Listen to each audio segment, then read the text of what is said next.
Hello everyone, it is Dr. Aaron Van Gaver. I'm calling on Facebook Live from Vancouver, downtown. It is just a little bit before 5:30. I realized that I said I'd start at 5:30 and it's like 5:22. I just get ants in my pants and I just have to get on once I'm ready. It's been a little while since I last did one of these talks. I've been in Barbados, so I've got a little bit of a tan left, not much, but had an amazing time in Barbados. Ran into some old school friends that I went to naturopathic school with, and so yeah, there'll be a shout out later on. So I'm a naturopathic doctor. I work here in Vancouver, and my goal for doing these videos is to reach out to patients of mine and people that have liked my Facebook page and just provide a little bit of education. And today is actually a question that was asked of me the other day to see if I would actually do a presentation today or a talk today on that. So a little bit later we'll be talking a little bit about depression and what to do if you are taking antidepressant, depression medications, and if you're looking to come off of it, what are some things you really need to take into consideration before doing so, and the people that you should be speaking to before doing so. So, yeah, let me just start a little bit with a little fun fact. So really cool about Barbados is it is the only Caribbean island that isn't formed from volcanic formation. It's actually formed from coral. So that means the beaches are really nice and white and some of the silkiest sand I've ever felt, and some beautiful turquoise blue beaches. Met a bunch of amazing local people, so hey Jules and family, and hello Melody, it was great seeing you after 14 years. It was good to run into you again. So unfortunately there's not very much of a naturopathic profession in Barbados, even though there are some naturopathic doctors down there. It's not a regulated profession like it is here in Canada. So I'm lucky to enjoy the scope that I've got here. One thing that I wanted to talk about Barbados is don't be afraid to put on sunscreen. So I was doing really well for the whole trip until the very last day, and I thought to myself, I'm flying out at 4 o'clock, just going to go to the beach in the morning. I'm not going to use any suntan lotion, sunscreen, because I'm barely going to be at the beach, and I was there for like 2 hours, and even though it was overcast, I got burnt. So I still have remnants of the peeling. It's I'm okay with that, but burning, maybe not so smart. So don't forget to use your sunscreen. And wait a while for it to soak in before you go and get it wet. Okay. So last episode was probably a month ago. It was episode 23, and it was all about individuals that were looking to quit smoking. And I talked a little bit about how smoking isn't just the habit of smoking and the addiction to nicotine. It's the behavioral addictions that go along with it, such as having a cigarette with a coffee, with a drink of alcohol, with a meal, before you go to bed, when you wake up. There's all these habits that have been built into your daily life and your routine, and it's important you got to work at separating those everyday routine things from smoking. Because if you don't, you're going to be triggering every time you wake up, every time you have a coffee, every time you drink a beer, every time you have a meal. So keep that in mind. Today we're going to talk about depression, and depression, I've talked a little bit about it before. We're looking at about 10% of individuals here in British Columbia, maybe just under 1 million people, suffer from a mental health issue, and depression is a big one of those. Of course, there's lots of different treatments that you can do for it. There's psychotherapy and CBT, which is cognitive behavioral therapy. Cognitive behavioral therapy is all about how if you change a person's thoughts, you can change their beliefs, and that can somehow help someone through issues like being anxious or depression. Of course, there's other types of therapies, DBT and EMDR, which work on more traumatic-based issues.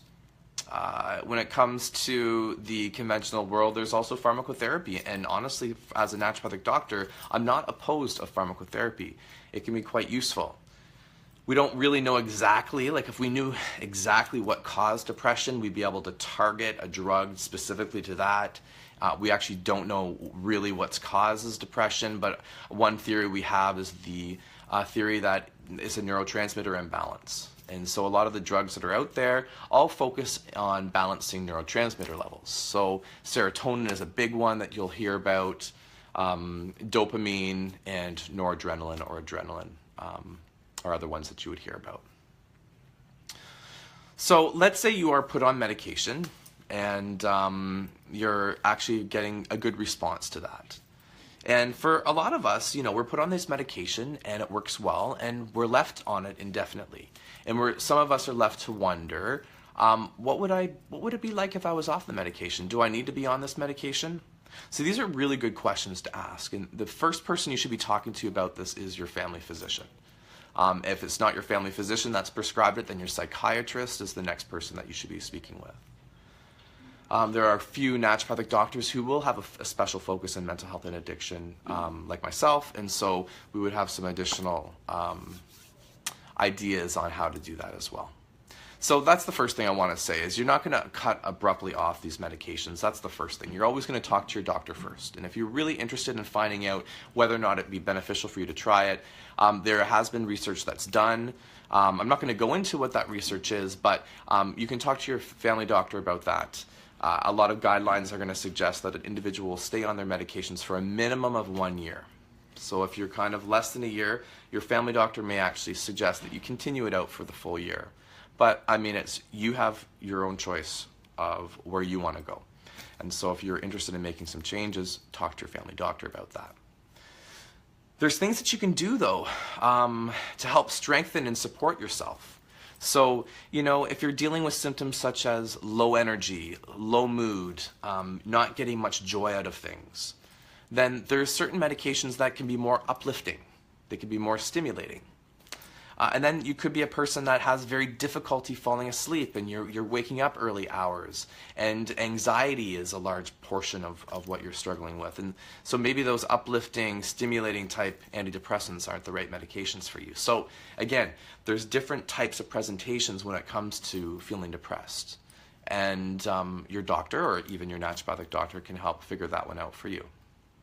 So, if you've been on the medications for longer than a year and you've had some great results and your doctor tells you, yeah, let's do it, then they're probably going to do what's called a taper. And a taper is a structured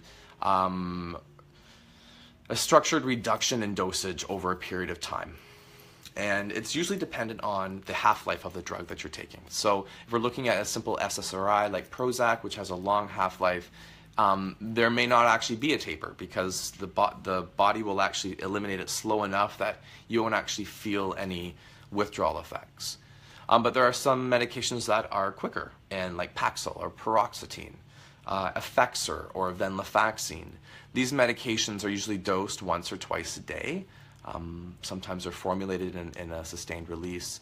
These medications need to be titrated down. They need to be slowly reduced in their dosage. And that can take sometimes as quick as a week, 2 weeks.